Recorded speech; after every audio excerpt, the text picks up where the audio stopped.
دن بدن کھلنے لگا ہے نعمت الاسلام یہ۔ بسم اللہ الرحمن الرحیم۔ صرف 5 منٹ کا مدرسہ قرآن و حدیث کی روشنی میں 63واں دن 3 ربیع الاول۔ نمبر 1، اسلامی تاریخ۔ حضرت مریم علیہ السلام۔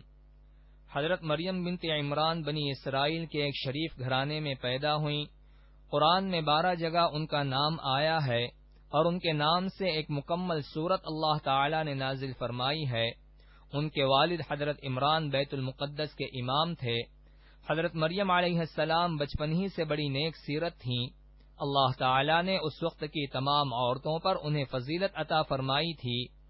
پیدائش کے بعد ان کی والدہ نے اپنی منت کے مطابق ان کے خالو حضرت زکریہ علیہ السلام کی کفالت میں بیت المقدس کی عبادت کے لیے وقف کر دیا اور اونچی جگہ پر ایک کمرہ ان کی عبادت کے لیے خاص کر دیا۔ وہ ہر وقت عبادت اور ذکر الہی میں مصروف رہتیں۔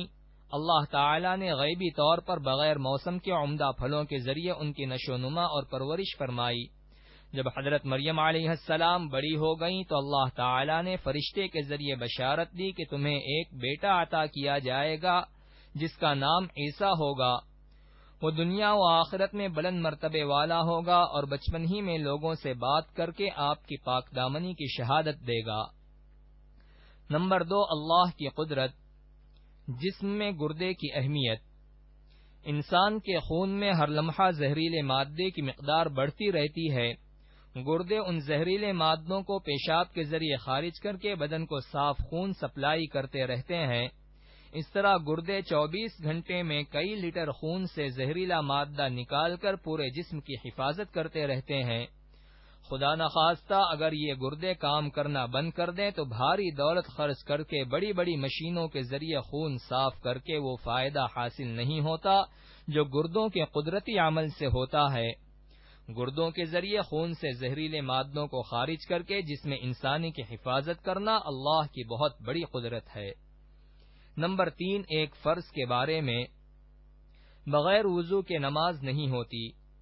رسول اللہ صلی اللہ علیہ وسلم نے فرمایا، اسلام میں اس شخص کا کچھ بھی حصہ نہیں جو نماز نہ پڑھتا ہو، اور وضو کے بغیر نماز نہیں ہوتی۔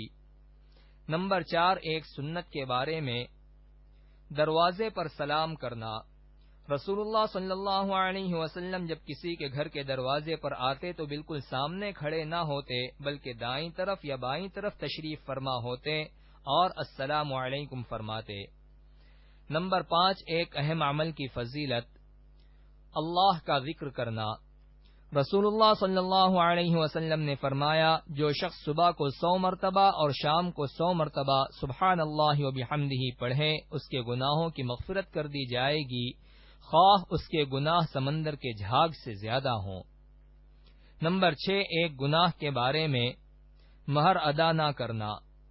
رسول اللہ صلی اللہ علیہ وسلم نے فرمایا، جس آدمی نے کسی عورت سے مہر کے بدلے نکاح کیا اور اس کا مہر ادا کرنے کا ارادہ نہ ہو تو وہ زانی کے حکم میں ہے، اور جس آدمی نے کسی سے قرض لیا پھر اس کا قرض ادا کرنے کی نیت نہ ہو تو وہ چور کے حکم میں ہے۔ نمبر 7، دنیا کے بارے میں۔ مال کی چاہت۔ رسول اللہ صلی اللہ علیہ وسلم نے فرمایا، لوگوں پر ایک زمانہ ایسا آئے گا جس میں لوگوں کو اپنے مال کی زکوٰۃ دینا بہت بھاری گزرے گا۔ نمبر 8، آخرت کے بارے میں۔ متقی اور پرہیزگاروں کا انعام۔ قرآن میں اللہ تعالیٰ فرماتا ہے، جو لوگ پرہیزگاری اور تقوی کے پابند تھے اللہ تعالیٰ ان کو کامیابی کے ساتھ جہنم سے بچا لے گا، نہ ان کو کسی طرح کی تکلیف پہنچے گی اور نہ وہ کبھی غمگین ہوں گے۔